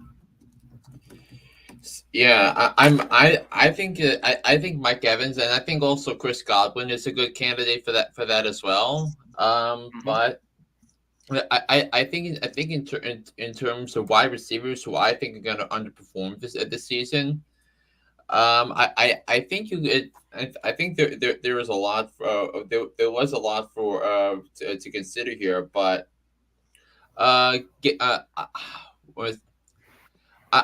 gonna go with Justin Jefferson, sadly, of the Minnesota Vikings, because I think we mentioned all about the JJ McCarthy injury and how that's gonna hurt him, and I think Sam Darnold, I think, is gonna struggle a little bit at the quarterback position because he hasn't proven anywhere that he can be a starter, and now going from San Francisco to Minnesota.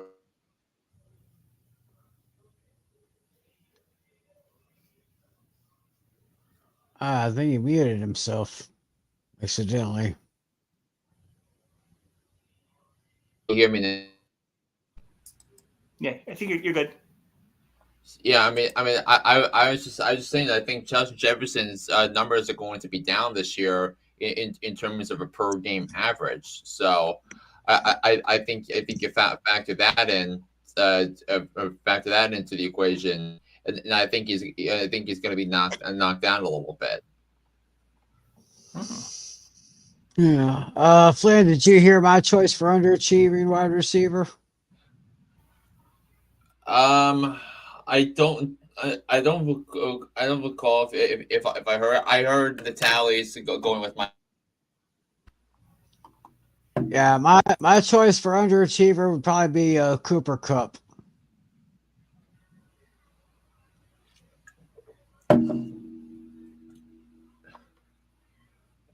All right, so I think now that can you still hear me? Yep, Yeah, you're good. Yes. So now let's round it out with your sleepers or overperforming tight end. Then your potential bust risk for the tight end. So we'll start with you, Natale.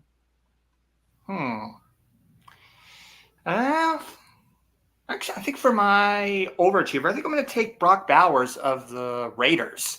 I think the Raiders are a very intriguing team this season. It could go either way. If anybody I think is going to step up, I think he's going to be the guy. Considering, because after Devontae Adams, who else are you going to go to? I think he's a good option there. And for underachiever, this is a very, very tough one.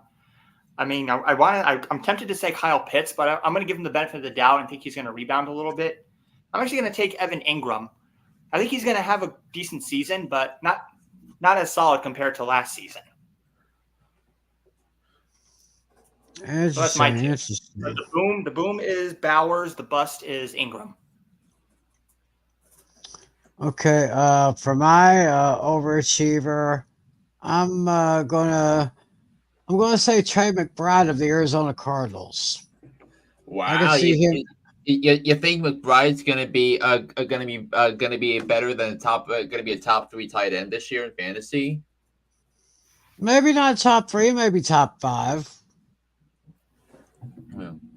I'm kind of thinking he may have an upstart this year. Now for my underachiever, I'm uh, I'm gonna have to go with Zach Ertz of the Commanders. I s- I'm pretty much thinking this may be his final year as a player. So I'm gonna take Zach Ertz as my underachiever. Yeah, but I think in terms of the boom, I love Kyle Pitts this year. I think he's gonna have a monster season. Yeah, I think that now that you have a real quarterback, now that you have and now that you have a real quarterback and a real offensive coordinator, I think Kyle Pitts is going to have a monster season, being basically the number 2 pass catching target for Kirk Cousins this season. And I think Kyle Pitts, who is consensusly ranked as number 8 to 10. I had him finish higher than that, and I think he's going to wind up finishing in the top 5 at the tight end position when it's all said and done. Mm-hmm. All right, Nice. all right. So now that I'm home, I'm on my laptop and running the stream now. Let's finish up the rest of the questions that we discussed before. So, Who's your bust for the tight end? oh, my bust for the tight end. I'm going to go and yeah, I'm going with T.J. Hawkinson of the Minnesota Vikings. I just don't think he's going to be up to speed by the time he comes back from injury. So I'm definitely fading Sure. T.J. Hawkinson this season. Nice. All right. Nice. Okay, so we answered all of those. So, which running back situation of all the running back rooms in the NFL is going to be the toughest to evaluate come draft time? And if you had to make your choice, which running back would you draft? I think for me, I'll be looking at I just mentioned earlier, the Steelers running back situation, Najee Harris and Jalen Warren. It's like 51-49 right now with who's like the running back 1, and who's going to be better is hard to say right now. But if I had to say who's probably better right now on paper, it's probably Jalen Warren. He's shown that he's capable of being the RB1. I think you mentioned it though before though, if I remember correctly. That does sound like a combination right there that's going to be difficult to decipher right there. Yeah, I think Flynn said that though already. I just remembered that. I mean, I put it in the chat in your chat as an example. Yeah, Right. I just realized that. So Oh, yeah. I would have to take that back, and I would probably have to say then the Nick Chubb situation, because who knows when he's coming back? That remains to be seen. If I don't know. Nick Chubb and if your own has forward. an insurance policy or something. Right. Let's see here. Probably the running back situation in Detroit, maybe. Because we got Jahmyr Gibbs, Right. and of course got his backup as who's his backup? It's on the top. I can't remember who Jahmyr Gibbs' backup is. David Montgomery. David Montgomery. Yeah, I mean we mentioned Montgomery is a great player. He's a great rusher. So Gibbs and Montgomery, that'll probably be a difficult one to decipher as far as taking one over the other. Right.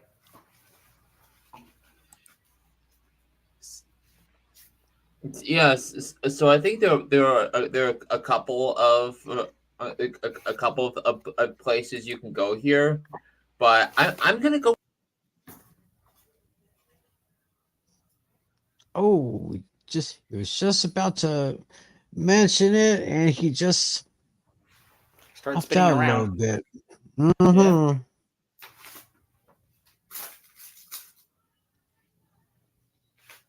Yeah, I'd say the Steelers and the Lions have a good situation right there. Mm-hmm. And he'll be jumping back on here in a little bit. Yeah, I just saw it on his messenger. Internet is acting up. He said, "Be right back." Okay.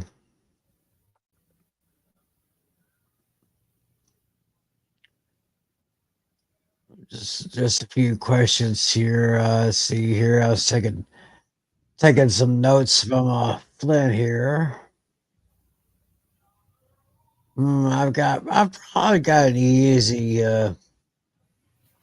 answer for one of his questions he's got in a few minutes here. Yeah.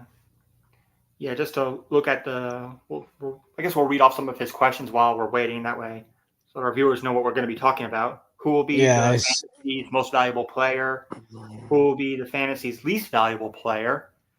And another question he has here is, who will be the biggest steal in fantasy this season?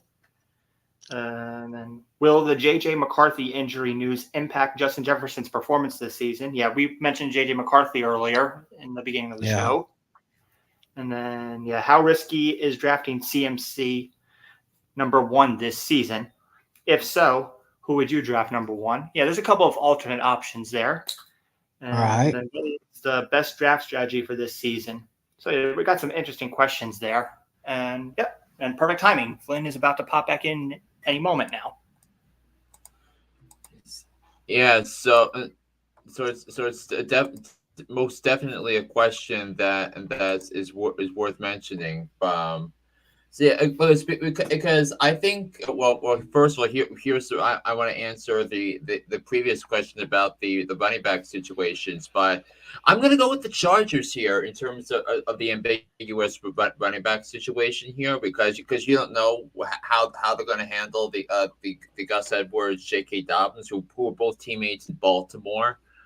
Now they're over with Greg Roman's offense, but I think Greg Roman tends to like J.K. Dobbins more in terms of getting touches. So I'm going to go with J.K. Dobbins there. Another one that I think it could be interesting is the Denver Broncos with Javonte Williams and Jaleel McLaughlin. Now, I do think there's a lot of upside with Jaleel McLaughlin. So he's definitely someone who you might want, who you should consider drafting in the late rounds to fill out your bench. So I'm going to go with Jaleel McLaughlin there. Now, as far as Christian McCaffrey is concerned, I think that there's a super duper risk involved here.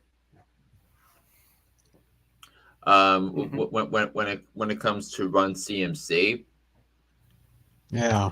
And I think it has to do with a couple of things. Number one, that the consensus choices for who we're going to pick in the first round, because you might have a run of receivers go after Christian McCaffrey, whether it's about St. Brown, Tyreek Hill, CeeDee Lamb, Justin Jefferson, or whatever.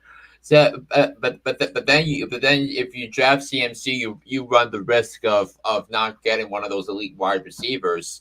Later, then you can draft a couple of running backs when the draft comes back to you in the second and third rounds to pair up, and then you may still be able to get a couple of top 12 to 15, top 10 to 15 running backs to fill out that thing. So there's a lot of risk there, and like who knows if Christian McCaffrey is going to have as good a season as he had last year ever again, because he's getting there in age. It's his 8th season in the NFL. So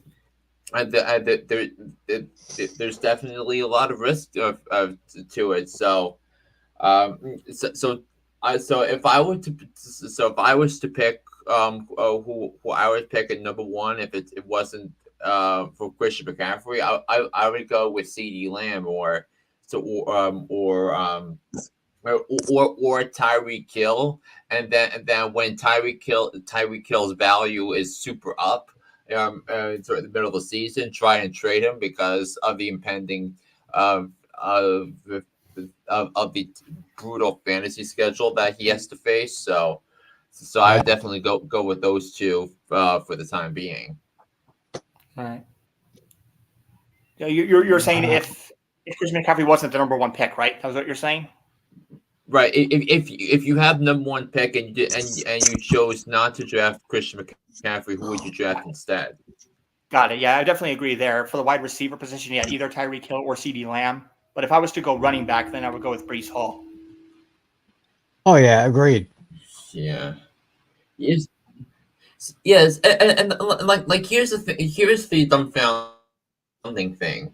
So because you can have your choice of if you have the second, third, or fourth pick, so you're guaranteed either one of the top three running backs in the NFL, or a running back of your choice, or draft the wide receiver of your choice, the first one off the board. But the question is, if you have three running backs go 1, 2, and 3 with, let's say it's McCaffrey goes number 1, Brees Hall goes number 2,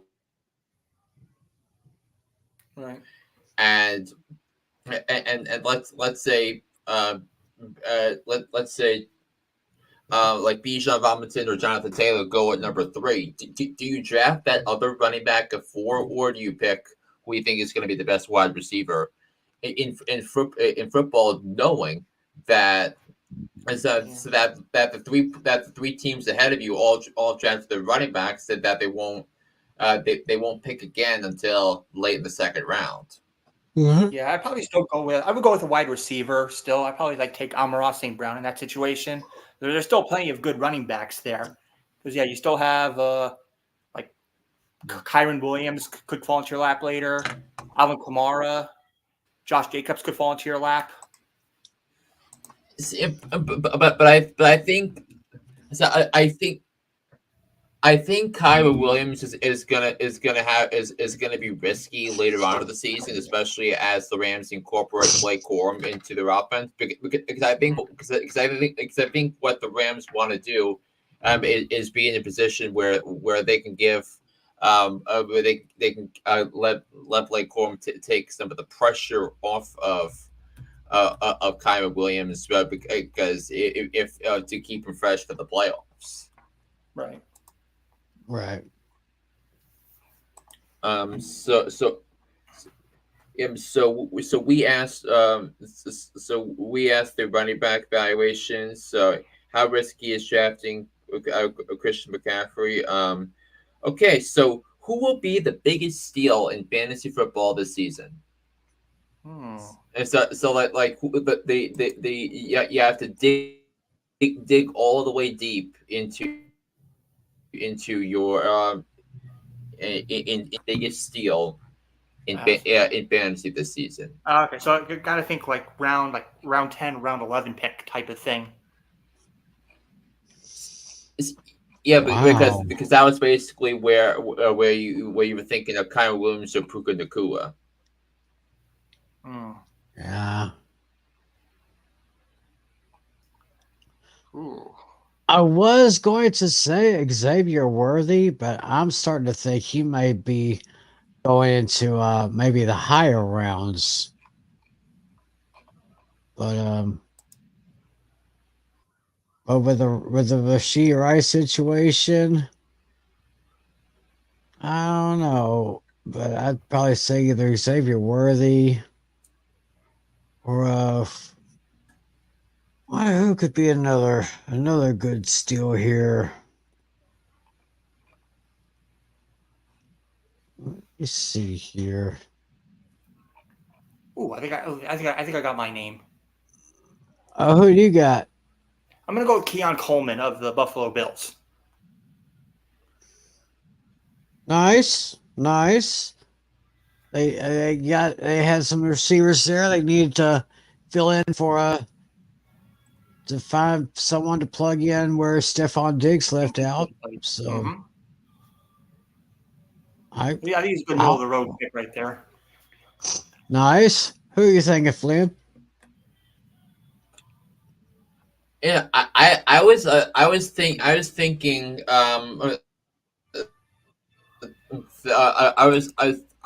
that a receiver who currently, according to Fantasy Pro, is currently ranked number 71, who I think can shoot up the charts later on.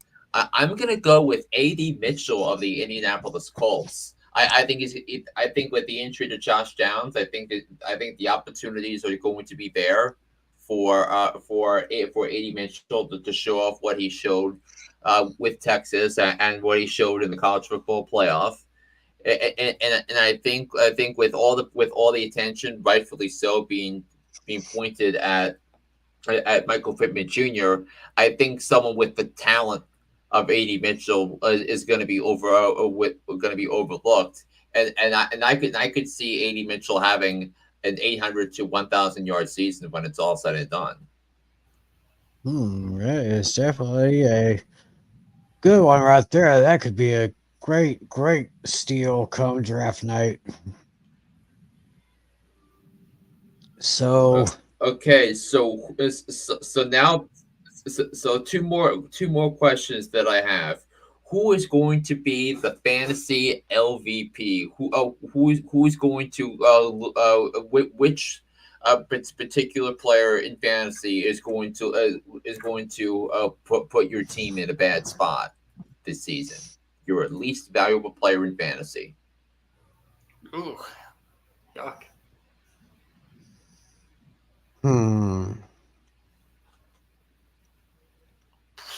I think I am going to. I think I'm going to stay away from Ezekiel Elliott. I mean, every year since his rookie year in 16, his numbers have gone down every year. He really didn't do much of anything in New England with the Patriots, and I'm still. I've said it for months now. I'm still on the fence about Zeke's comeback to Dallas. I don't know if it's good. I don't know if it's bad. I just know that his numbers have been going down. So I'd say if I had to pick one that would keep my team from playoff position, I'd have to go with Zeke. Sorry. Oh. Jeez, this one's really a hard one. I'm probably going to just say Austin Eckler because it's really tough to say how they're going to use him. Because right now, Brian Robinson's the clear number one guy. He's shown that he's capable. I mean, Austin Eckler, he's not that same player he once was. I think he's starting to regress now. I think the father time is going to catch up to him at sadly a relatively young age. It might be a bad pick, but I'm going to go with Austin Eckler. But I hope he proves me wrong. I'll probably go with Eckler too. Eckler and Elliott, maybe. I'm gonna go with Devon Achane of the Miami Dolphins, and now because Achane, of course, came on the scene last year, with that, but I just don't know if he's gonna replicate the amount of explosive plays that he was able to pull off last season. So I think a lot of people are gonna drink the Kool-Aid on Devon Achane after last season, and I think they're going to be disappointed in a spectacular way. Now, the last question of the night: who is going to be the fantasy MVP for this season? Ooh, that's a good question. Well, I'm thinking about a quarterback. Thinking of players that are going to win your fantasy leagues this season. Players that could definitely win fantasy league.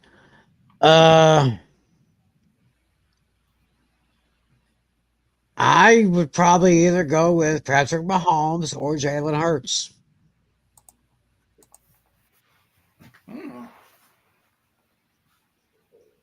Interesting. You went the quarterback route. Yeah, kind of going toward the quarterback route right there. If I was going to select a running back, most likely it would be either Christian McCaffrey or Brees Hall. Yeah, Brees Hall's going to be my pick. I'm going to. I think the Jets are rejuvenated now. They're a lot healthier. I think this time they've shown they're finally going to get off the hump, get to the playoffs for the first time since 2010, which is currently the longest active streak. And as long as Rodgers stays healthy, I think Brees Hall is going to get a lot of touches and catches. Like, I got to go with Brees Hall. Yeah, I'm gonna go with Marvin Harrison Jr. of the Arizona Cardinals. Ooh, good Oh, Right now, Marvin Harrison Jr. is projected the number 9 over as wide receiver. So, but I think if you think of what Kyler Murray was before and after they traded for DeAndre Hopkins, I think you're going to see the same the same expectation when we look at it for Marvin Harrison Jr. I think he's gonna have a terrific season, and I think he's going to be in the conversation for Offensive Rookie of the Year. When it's all said and done, and I think he's going to make a Pro Bowl. I think he's going to be in consideration for the All Pro teams this season. That's how high of an expectation I have when it comes to Marvin Harrison Jr. this season. So I'm gonna maybe Offensive Rookie of the Year. Yeah, and maybe and since you can vote for up to 3 for Offensive Player of the Year, I think you might get a vote or 2 for that among the 50 voters. I could see that. Oh, we do have one other message here. Real Speed sped up in a 10-man, had the second overall pick. So they just had their draft. Got CD Lamb, Isaiah Pacheco, and David Achane. What do you think? Yeah. So I think we talked about that situation before about how to proceed with the first few picks of the draft. So instead of going the running back route, they went straight for CD Lamb, which I get. So you have that. I think Pacheco. I think he's going to have a good season. I'm not sure about Achane, but I think the first 2 picks, I think you nailed it. Oh yeah, absolutely. Yeah, I'll make it unanimous. I'll say I agree. CD and Pacheco, very good picks right there. Well done, and good luck to you in your league coming up this year. And I guess that's it. Of course, we answer questions like these all the time during the season. So anything pops up, just let us know. We'll see if we can answer your questions here. And then there's our countdown. Yes, countdown to draft night. Less 2 weeks from tonight. Yep. We are 13 days away from the draft. Yes. 13 days away from our draft. Keep in mind, we're going. Did we set a time for when we go live? Because we know the draft starts. Yeah, I think you said. Well, let's see. I have the draft for 6 p.m. where I live. So I think you said 30 minutes beforehand. So which would be 5:30 where I live. Yes. So I set the start of the stream at 8:40 Eastern. So 20 minutes to discuss what we're thinking, what we're feeling, and then it's go time. Yeah. All right. So y'all join us on August 30th, at 9:40 Eastern, 8:40 Central, or 8:40 Eastern, 9:40 Central. Yeah. So that's in 2 weeks, but then next week that will be locking in our real predictions for this the playoff teams and the awards picks. So we'll go we'll go from there.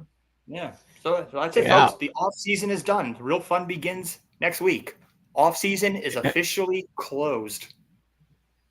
Yep, and one thing that's going to be open is 2 podcasts a week for Hooked on Sports. Yeah, that'll be the case starting around Labor Day. Yep. So 2 days away. And for those of you who've already had your drafts, good luck this season.